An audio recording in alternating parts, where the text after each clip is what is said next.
ਵਾਹਿਗੁਰੂ ਜੀ ਕਾ ਖਾਲਸਾ ਸ਼੍ਰੀ ਵਾਹਿਗੁਰੂ ਜੀ ਕੀ ਫਤਿਹ।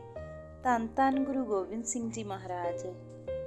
ਇੱਕ ਦਿਨ ਗੁਰੂ ਮਹਾਰਾਜ ਜੀ ਨੇ ਸੋਚਿਆ ਕਿ ਕਿਉਂ ਨਾ ਪੰਡਤਾਂ ਦੀ ਪ੍ਰੀਖਿਆ ਲਈਏ। ਇਸ ਤਰ੍ਹਾਂ ਸੋਚ ਕੇ ਗੁਰੂ ਮਹਾਰਾਜ ਜੀ ਨੇ ਸੰਸਾਰ ਵਿੱਚ ਧਰਮ ਦੇ ਆਗੂ, ਉੱਚੀ ਜਾਤੀ ਦੇ ਮਾਲਕ, ਮਨੁ ਸਮ੍ਰਿਤੀ ਦਾ ਕਾਨੂੰਨ ਸਭ ਤੇ ਲਾਗੂ ਕਰਨ ਵਾਲਿਆਂ ਨੂੰ ਵੇਖਣਾ ਚਾਹਿਆ। ਇੱਕ ਜੱਗ ਕਰਨ ਦਾ ਨਿਮੰਤਰਣ ਸਭ ਭਾਰਤ ਦੇ ਵਸਨੀਕ ਪੰਡਤਾਂ ਨੂੰ ਦਿੱਤਾ। ਬੜਾ ਪੰਡਤ ਅਨੰਦਪੁਰ ਸਾਹਿਬ ਪੁੱਜ ਗਿਆ ਗੁਰੂ ਮਹਾਰਾਜ ਜੀ ਦੀ ਹਜ਼ੂਰ ਵਿੱਚ। ਸਭ ਨੂੰ ਜੀ ਆਇਆਂ ਆਖਿਆ ਤੇ ਸਨਮਾਨ ਨਾਲ ਆਸਣ ਦੇ ਦਿੱਤੇ। ਬੜਾ ਸਮਾਨ ਪਕਵਾਨ ਜੱਗ ਤਿਆਰ ਕਰਵਾ ਲਿਆ ਤੇ ਗੁਰੂ ਮਹਾਰਾਜ ਜੀ ਦੇ ਹੁਕਮ ਨਾਲ ਦੋ ਪਾਸੇ ਪੰਗਤਾਂ ਵੀ ਬਣਾ ਦਿੱਤੀਆਂ ਗਈਆਂ। ਇੱਕ ਪਾਸੇ ਵੈਸ਼ਨੂ ਮੱਤ ਵਾਲੇ ਅਤੇ ਦੂਸਰੇ ਪਾਸੇ ਸ਼ਾਕਾਹਾਰੀ ਮੱਤ ਵਾਲੇ। ਸਭ ਪੰਡਤਾਂ ਦੇ ਡੇਰਿਆਂ ਵਿੱਚ ਦੱਖਣਾ ਦਾ ਐਲਾਨ ਕਰ ਦਿੱਤਾ। ਹੁਕਮ ਕਰਿਓ ਸ਼੍ਰੀ ਸਤਿਗੁਰ ਪੂਰੇ, ਸੁਨਵੇ ਜੋਗ ਬਿਰਪ ਸਮੁਦਾਏ, ਖੀਰ ਖੰਡ ਜੋ ਖਾਏ ਆਹਾਰੇ, ਪੰਚ ਰਸਤ ਪਣ ਸੋ ਅਬ ਪਾਏ, ਅਮਿਖ ਅਚਵੈ ਪੰਚ ਅਸ਼ਰਫੀ, ਗੁਰ ਡਿਕ ਤੇ ਲੈ ਸਦਨ ਸਿਧਾਏ। ਗੁਰੂ ਮਹਾਰਾਜ ਜੀ ਨੇ ਦਕਸ਼ਣਾ ਦਾ ਐਲਾਨ ਵੀ ਕਰ ਦਿੱਤਾ। ਦਕਸ਼ਣਾ ਦਾ ਸੁਣ ਕੇ ਪੰਡਤ ਸਾਰੇ ਹੀ ਬੜੇ ਹੀ ਖੁਸ਼ ਹੋਏ। ਫਿਰ ਕੀ ਹੋਇਆ, ਦਵਾ ਦਬ ਪੰਡਤ ਮਾਸ ਦੀ ਪੰਗਤ ਵਿੱਚ ਦਾਖਲ ਹੋ ਗਏ।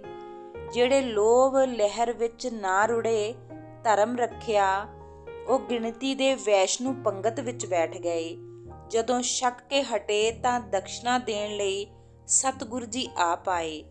ਪਹਿਲਾਂ ਜਿਹੜੇ ਦਕਸ਼ਣਾ ਦੇ ਲਾਲਚ ਵਿੱਚ ਆਪਣੇ ਧਰਮ ਤੋਂ ਦੂਰ ਹੋ ਕੇ ਮਾਸ ਵਾਲੀ ਪੰਗਤ ਵਿੱਚ ਬੈਠ ਗਏ ਸਨ, ਆਣ ਕੇ ਸਭ ਤੋਂ ਪਹਿਲਾਂ ਗੁਰੂ ਮਹਾਰਾਜ ਜੀ ਨੇ ਉਹਨਾਂ ਨੂੰ ਆਖਿਆ ਕਿ ਤੁਸੀਂ ਆਪਣੇ ਲੋਭ ਵਿੱਚ, ਦਕਸ਼ਣਾ ਦੇ ਲਾਲਚ ਵਿੱਚ ਆਪਣੇ ਧਰਮ ਤੋਂ ਇੰਨੇ ਗਿਰ ਗਏ ਕਿ ਮਾਸ ਖਾਣ ਵਾਸਤੇ ਤਿਆਰ ਹੋ ਗਏ।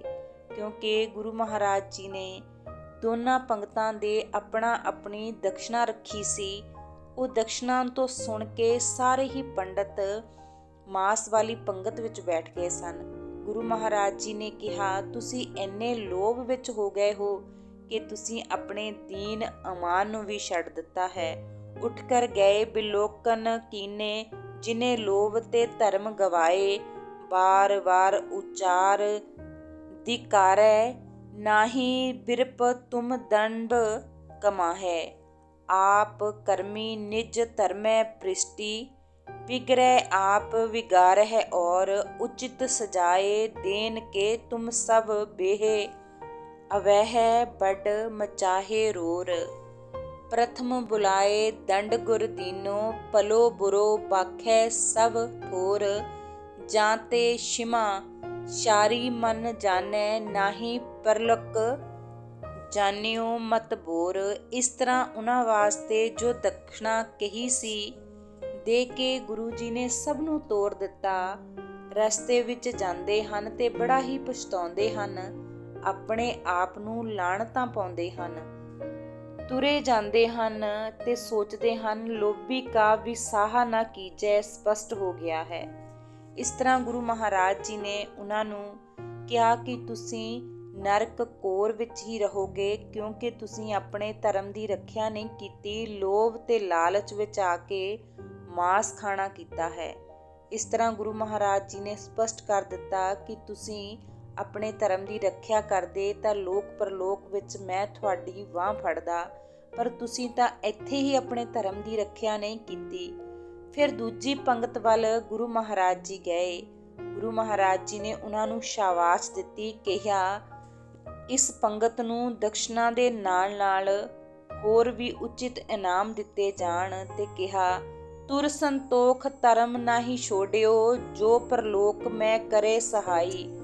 ਤੁਸੀਂ ਲੋਭ ਤੇ ਲਾਲਚ ਵਿੱਚ ਆ ਕੇ ਆਪਣੇ ਧਰਮ ਨੂੰ ਨਹੀਂ ਛੱਡਿਆ, ਸਤ ਤੇ ਸੰਤੋਖ ਨੂੰ ਆਪਣੇ ਨਾਲ ਰੱਖਿਆ ਹੈ।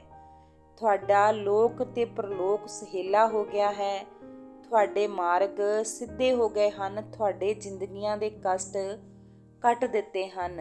ਇਸ ਤਰ੍ਹਾਂ ਗੁਰੂ ਗੋਬਿੰਦ ਸਿੰਘ ਜੀ ਮਹਾਰਾਜ ਨੇ ਬਹੁਤ ਸਾਰੀਆਂ ਅਸੀਸਾਂ ਦੇ ਕੇ ਲੋਕ ਪਰਲੋਕ ਸੁਹੇਲਾ ਕਰਕੇ ਉਹਨਾਂ ਨੂੰ ਇਸ ਸੰਸਾਰ ਦੇ ਬਹੁਤ ਸਾਰੇ ਇਨਾਮ ਵੀ ਦਿੱਤੇ। ਤੁਸੀਂ ਚੰਗੇ ਹੋ, ਪੰਡਤ ਹੋ, ਜਿਨ੍ਹਾਂ ਧਰਮ ਰੱਖਿਆ ਹੈ, ਧਰਮ ਨਾਲ ਜਾਓਗੇ, ਪਰਲੋਕ ਵਿੱਚ ਸਹਾਇਕ ਹੋਵੋਗੇ। ਗੁਰੂ ਮਹਾਰਾਜ ਜੀ ਨੇ ਕਿਹਾ, ਤੁਸੀਂ ਆਪਣੇ ਸੱਤ ਤੇ ਸੰਤੋਖ ਨੂੰ ਕਾਇਮ ਰੱਖਿਆ ਹੈ, ਕਿਸੇ ਵੀ ਦਕਸ਼ਨਾ ਦੇ ਲਾਲਚ ਵਿੱਚ ਆ ਕੇ ਆਪਣੇ ਦੀਨ ਅਮਾਨ ਤੋਂ ਨਹੀਂ ਡਿਗੇ ਹਨ। ਇਸ ਕਰਕੇ ਲੋਕ ਤੇ ਪਰਲੋਕ ਆਪ ਦਾ ਸੁਹੇਲਾ ਹੋ ਜਾਵੇਗਾ। ਤੁਸੀਂ ਸਾਰੇ ਸੰਸਾਰ ਨੂੰ ਮਾਰਗ ਦਰਸ਼ਨ ਕਰੋਗੇ। ਤੁਸੀਂ ਹੀ ਸੱਚੇ ਪੰਡਤ ਹੋ।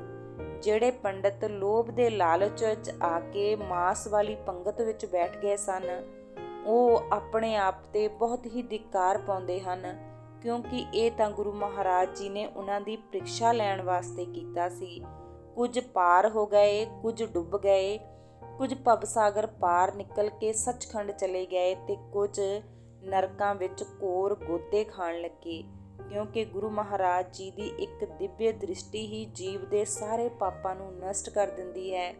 ਇਸ ਤਰ੍ਹਾਂ ਗੁਰੂ ਮਹਾਰਾਜ ਜੀ ਨੇ, ਗੁਰੂ ਗੋਬਿੰਦ ਸਿੰਘ ਜੀ ਮਹਾਰਾਜ ਨੇ ਬਹੁਤ ਸਾਰੇ ਪੰਡਤਾਂ ਦਾ ਉਧਾਰ ਕੀਤਾ ਤੇ ਸੱਚੇ ਤਰ ਗਏ ਤੇ ਝੂਠੇ ਡੁੱਬ ਗਏ।